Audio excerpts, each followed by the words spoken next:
Bon après-midi à tout le monde. Avant toute chose, je tiens à donner deux réponses. Une à Blaise Compaoré et l'autre au gouvernement camerounais. Je commence par le gouvernement camerounais. Vous n'avez pas honte. Vous n'avez pas honte. Vous affamez un peuple et vous jouez sur la fin de ce peuple-là pour légitimer un gangster, un assassin, le domestique des Rothschild, pour légitimer sa présence en Afrique. Vous payez des enfants, des jeunes filles pour aller danser sous le soleil. Mais ces jeunes-là, c'est des jeunes conscients. Est-ce qu'ils se rendent compte de l'humiliation qu'on leur fait subir pour un bout de pain? Eux et leur famille. Vous n'avez pas honte? Aujourd'hui, où toute l'Afrique sait la vérité, pour couvrir la venue d'un criminel, des gens qui nous tiennent, surtout un pays comme le Cameroun, avec son histoire, l'un des rares pays en Afrique qui a conquis son indépendance avec la lutte armée. Vous prenez les enfants, vous les mettez sous le soleil, vous remplissez les salles du n'importe quoi. Pouh, ça c'est la malédiction, ça. J'arrive à Blaise Compaoré. Vous savez, le général français l'a dit, le problème de la France aujourd'hui, le problème de l'Occident, le problème de l'impérialisme, c'est le panafricanisme. Ils ont essayé de nous ignorer pendant des années, mais aujourd'hui, ils ne peuvent plus nous ignorer, parce qu'ils savent que ce que nous disons, c'est ce que le peuple écoute. Qu'aujourd'hui, une personne simple comme moi, ma voix a plus de valeur que celui d'un marabout ou d'un moronaba. Parce que les Africains savent que je n'ai rien à gagner dedans. Que je mets ma vie et celle de ma famille en danger pour le bien-être de notre peuple. Et pas seulement de notre peuple, de l'humanité en général. En disant des simples vérités. Vous vous foutez de notre gueule. Vous faites rentrer Blaise Compaoré au Burkina avec les honneurs. Vous libérez les gens n'importe comment parce que tout cela font partie du système dans votre comédie que vous jouez devant le peuple burkinabé. Et après ça, Blaise Compaoré sort pour demander pardon au peuple burkinabé. Mais vous nous prenez pour des gens qui n'ont pas de cerveau, qui n'ont pas de mémoire. Que n'importe qui se lève, ils foutent tous les dégâts qu'ils veulent, ils tiennent pendant 27 ans un peuple dans la terreur. Ils font leur petit cinéma en humiliant toute l'Afrique. Après, ils sortent, je m'excuse, auprès des Burkinabés, du peuple, de la famille de Sankara. Mais tu crois que cette histoire, c'est une histoire du Burkina? Ça, c'est un problème de l'Afrique. Tu n'as pas compris que Sankara est un symbole pour toute l'Afrique. Mais ces gens-là, ils vivent dans leur bulle de savon. Ils ne se rendent même pas compte de ce que la société africaine est devenue aujourd'hui. Tu n'as pas honte?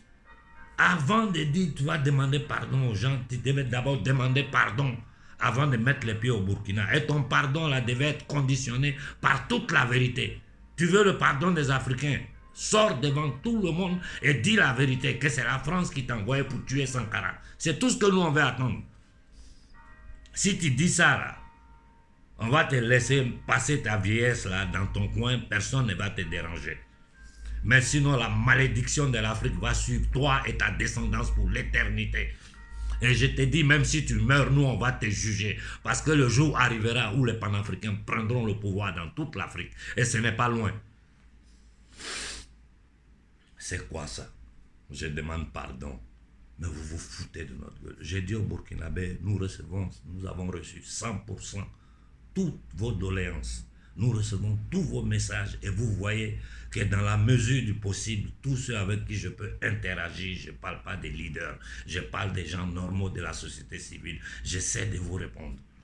Parce qu'on ne peut pas dire qu'on combat pour un peuple avec lequel on n'est pas en contact. Ce n'est pas possible. Aujourd'hui, une pierre ne bouge pas en Afrique sans que nous ne soyons informés. Regardez aujourd'hui, peut-être ces images vont faire censurer la vidéo, mais je tiens à la montrer pour que les gens se rendent compte dans le monde de ce qui est en train de se passer en Afrique, dans le Sahel, en Afrique centrale. Regardons l'ensemble.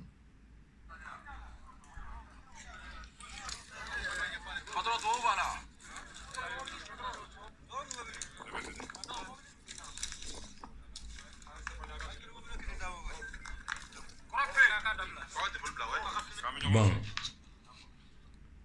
ce n'est pas les seules images. Hein.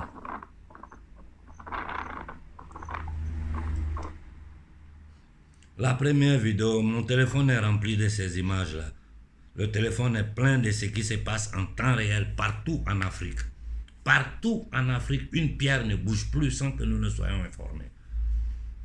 Ça, c'est ce matin au Mali, je crois, à Sekole, je ne me rappelle pas bien le nom. Je dis bravo aux militaires maliens. Mais il faut que nous comprenions une chose. Vous savez, souvent quand moi je parle, je ne sais pas si vraiment j'arrive à faire comprendre mon message. Parce que le message que je donne, j'essaie de le simplifier le plus possible. Quand je dis notre nombre est notre force, vous pensez que d'où me vient cette inspiration? À votre avis, d'où ça vient?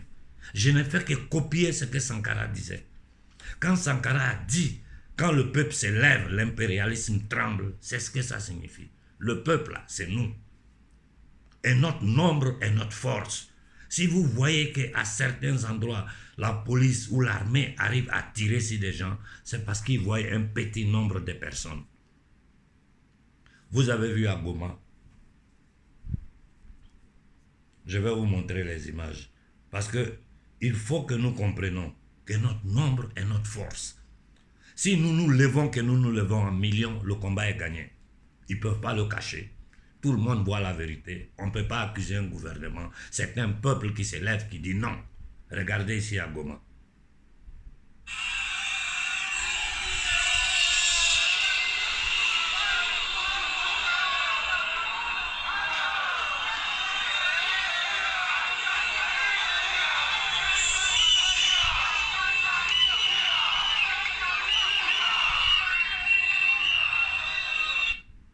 Quand nous sortons, nous devons sortir en millions.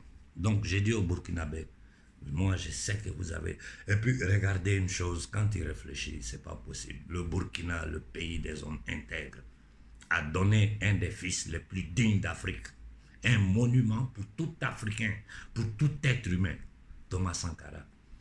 Mais le même Burkina a donné les deux plus grands traîtres des dernières 50 années en Afrique. Ouattara et Blaise Compaoré, ce sont deux Burkinabés. Donc les Burkinabés ont un défi à relever. Vous avez un défi à relever plus que n'importe quel autre poste en Afrique. Pour l'honneur, pour Sankara, vous avez ce devoir-là. Aujourd'hui, cet homme est devenu un symbole pour l'humanité. À cause de lui, au fin fond du monde, quand il dit Burkina, les gens savent. Et tous ces réseaux terroristes-là, pendant 27 ans, ils ont eu les bases au Burkina. Ouattara, c'est du Burkina que la France a préparé son pouvoir. Toutes les attaques dans notre zone, dans la sous-région, étaient... Blaise Compaoré était le tuteur des terroristes au service des impérialistes. Était le tuteur de tous les faiseurs de coups d'État au service des impérialistes. Et il ne faut pas que Blaise pense qu'il a accusé seulement de la mort de Sankara. Il a accusé de la mort des Ivoiriens. Parce que c'est lui, c'est lui qui a été le garant, c'est lui qui a donné l'appui logistique, les moyens à ceux qui ont attaqué les Ivoiriens. Il sera jugé aussi pour ça. Donc voilà, pour être très bref, les Guinéens, nous avons reçu 100% votre message. Au prix de votre vie, ce gars-là doit partir. Au Burkina, c'est la même chose. Au Niger, au Tchad. Au Tchad, je dis, ne vous inquiétez pas de leur petit pion qui de temps en temps il bavarde. Nous savons qui il est. Il n'a qu'à bavarder. Je vous ai dit des gens comme ça, comme ceux qui sont à Paris. Ceux-là, ils ne peuvent plus rien dans la société africaine. C'est terminé. Eux-mêmes, ils savent. Leurs patrons les font parler, ils parlent un peu. Mais ils ne comptent plus rien. Ils sont zéro. Le Masra, je ne sais pas quoi, les Insous, les Konoria. C'est des gens, ça c'est des cadavres qui marchent. Pour nous les Africains, ils ne représentent rien d'autre que des nègres de salon. Le petit Thiam et compagnie, il y a un autre jeune Sénégalais là. Ça pour nous c'est du n'importe ça. Ça dit, ça n'existe. On ne fait même pas attention à eux parce que c'est des gens qui n'existent plus. Et nous devons prendre nos responsabilités. Nous devons prendre nos responsabilités. Je ne dis pas d'attraper des innocents pour rien et faire du mal aux innocents. Ce n'est pas ça que nous disons. Mais si vous attrapez des terroristes pendant qu'ils sont en action, quand on les prend là, on ne pardonne pas, on élimine. Et ensuite, on cherche la famille. On travaille sur ça aussi. Mon message est clair. Il faut qu'ils sachent. Il faut qu'ils aient peur du peuple africain. Ils peuvent faire ce qu'ils veulent. Mais quand on prend un dedans là, c'est pas lui seul. C'est lui et toute sa famille. On élimine tout. Tout. J'ai dit tout. Rien d'autre. Ils doivent savoir que l'argent qu'ils prennent, l'argent sale du sang du peuple africain, qu'ils prennent pour tuer nos populations, quand on les prend dans l'action, j'ai dit aux militaires, nettoyez et faites des enquêtes sur eux, retrouvez la famille, nettoyez la famille. Il ne faut plus que les Occidentaux arrivent à nous diviser en groupes ethniques, en groupes régionaux, en groupes religieux. C'est par là qu'ils passent toujours pour nous avoir. Ce jeu-là ne doit plus marcher. Aujourd'hui, je vois que vous avez compris. En Guinée, ils ont tenté de jouer cette carte. Ils voient que ça ne marche plus. Mais quand un gars de ton ethnie vient au pouvoir, toi-même, il te donne quoi? Il te donne rien. Son petit groupe, sa famille, c'est eux qui mangent. Toi-même, tu es même ethnie avec lui là. Il ne sait même pas que tu existes. Donc, sortez de ces logiques-là. Nous sommes un peuple qui a attaqué. Aujourd'hui, ça est sous nos yeux. Regardez tout ce qui se passe au Mali. C'est pour semer la panique, la zizanie. Alors que nous, on est serein. Parce que tous les pions qui bougent, nous, on les bloque. Et je vous jure, si le colonel Koïta a le courage, le Mali sera libre d'ici peu.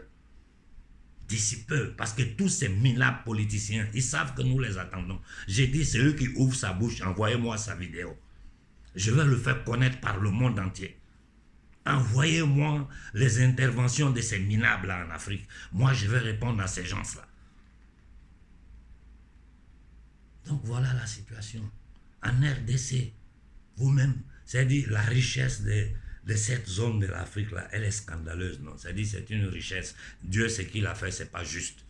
Tu ne peux pas trop donner aux gens comme ça. Voilà pourquoi vous êtes dans ça, là. Comme vous avez commencé, là. Ne vous asseyez pas. Ne vous asseyez pas, hein.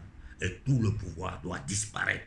Même s'il faut qu'il reste un seul parmi vos sous-pieds pour que l'enfant qui va mettre au monde là sera libre. Et là, si ses enfants seront libres sur cette terre-là, il faut être prêt à payer ce prix-là. Partout en Afrique, nous sommes dans cette condition. Il faut que nous soyons prêts au sacrifice suprême pour libérer notre terre. Aujourd'hui, ils sont en train de négocier dans le monde sur le nouveau système mondial qui va se créer. La France et ses amis occidentaux. Pour eux, là, nous, on est, c'est-à-dire, c'est le chasse gardée. Ils mettent ça à côté. On ne parle pas de nous dedans. Mais ils seront surpris. Ils seront surpris et très amèrement surpris. Allons seulement. Bonne journée à tout le monde.